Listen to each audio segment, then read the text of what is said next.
Guys, thanks for putting so much time and energy into the pre-work for the session. I know that it takes quite a while to think through those questions about life purpose and your goals, and bits about your belief sets and personality and even your vision for the future. We're going to spend a fair amount of time with each of you getting more clear on what they are. And if you remember, the vision is that we want to build a life plan so that we can build a wealth plan.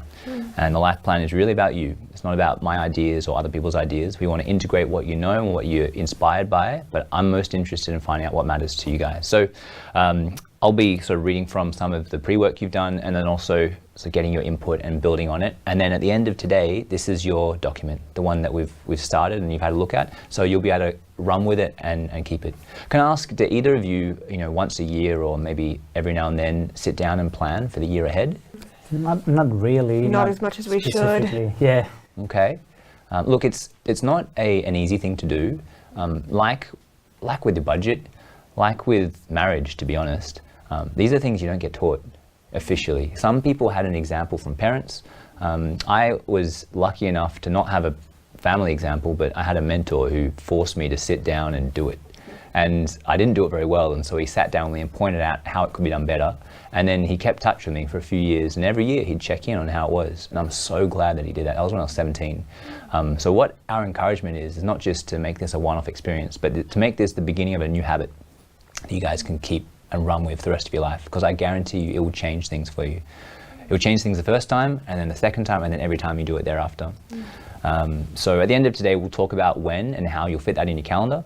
But for now, I want to get things started. So first question was about your life purpose, life mission statement.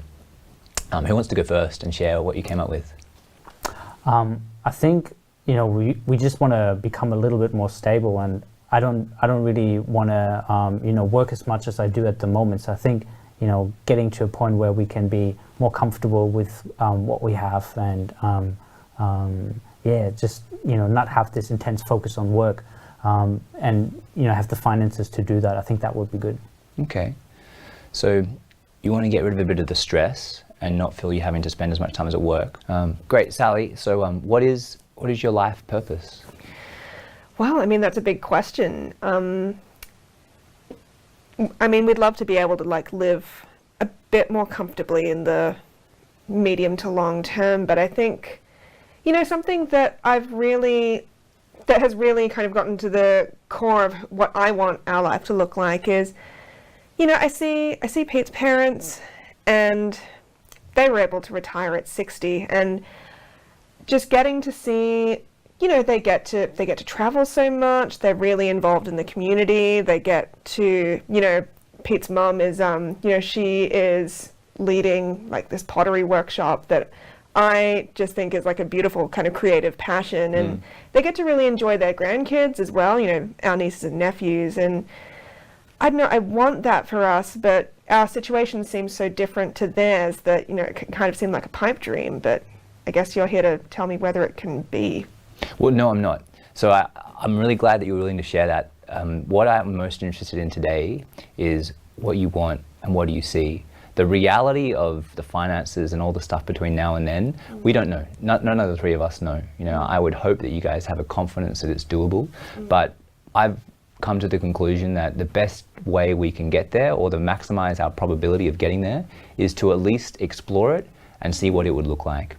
Because there's stuff in each of our hearts which we desire. And in my own experience, I have held back from really pursuing my dreams and desires because probably the fear of failure. I failed my first subject in university in my first year, and prior to that, I feared failure like nothing else. It was actually one of the best things that ever happened to me, because I had to confront why did that happen? And what does that mean about me? Am I really the miserable failure that test represented to me? And obviously not. Since then, I've really started to shift my perspective, and I've challenged anytime I've had that fear of, can I achieve my dreams? I'm like, well, why not give it a crack? So I'm interested, you talked about this image of Pete's grandparents? Parents. And this more creative life. What's important to you about that picture? Why does that resonate for you?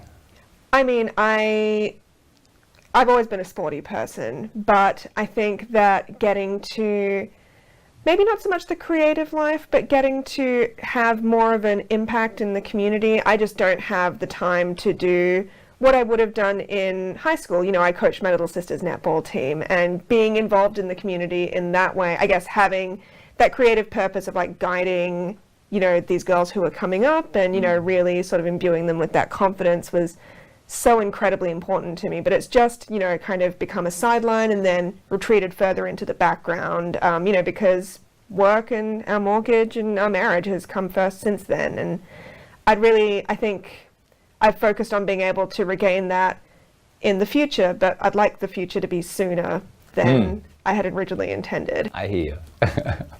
Yeah, look, I have that frustration as well. Okay, so what I heard from you is you would like to be able to have more of a creative environment and bring in your passion for sports, and be able to do that together. I got a strong sense of we. There's a real sense of team in the way you talk about the future. And I guess to be able to transcend beyond the limitations of your current work-life balance. Is that fair to say? I think so, yeah. Okay. Look, that's a pretty good first draft.